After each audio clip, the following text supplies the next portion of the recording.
So here's a fact that will annoy Porsche fans. Before the Volkswagen Beetle existed, a Czech company called Tatra already built something better.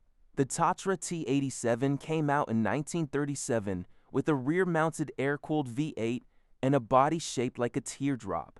Its aerodynamics were so good that engineers today still study it. Volkswagen actually got sued by Tatra for copying the design and lost. But nobody in the West ever heard about it, because after the war, Czechoslovakia disappeared behind the Iron Curtain, and Tatra was told to stop making cars and start making trucks. Just like that, one of the most advanced car manufacturers in Europe forced to build army vehicles for the Soviets. Skoda had a similar story. Founded in 1895, one of the oldest car makers in the world, building serious machines that could compete with anything in Europe.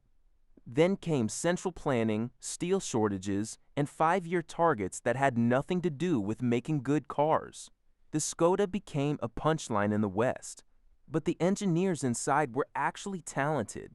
They were just building cars with no money, no materials, and a government that didn't care about quality. The moment Volkswagen bought them in 1991, everything changed almost overnight because the talent had been sitting there the whole time, waiting. And then there's the Trabant, which might be the most ridiculous and lovable car ever made. East Germany couldn't get enough steel, so they built the body panels out of Duraplast, basically compressed cotton fibers and resin.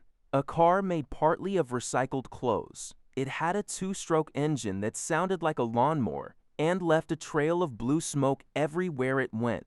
The waiting list was 15 years. People would literally order one when their kid was born, hoping it would show up by the time the kid could drive.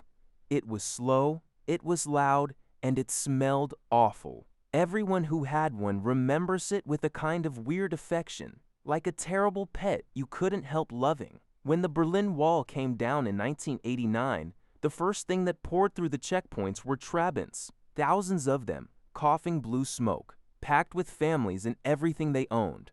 Acquired we resin, and that car every that was no underradio other radios. West German streets within days and bought a used Volkswagen.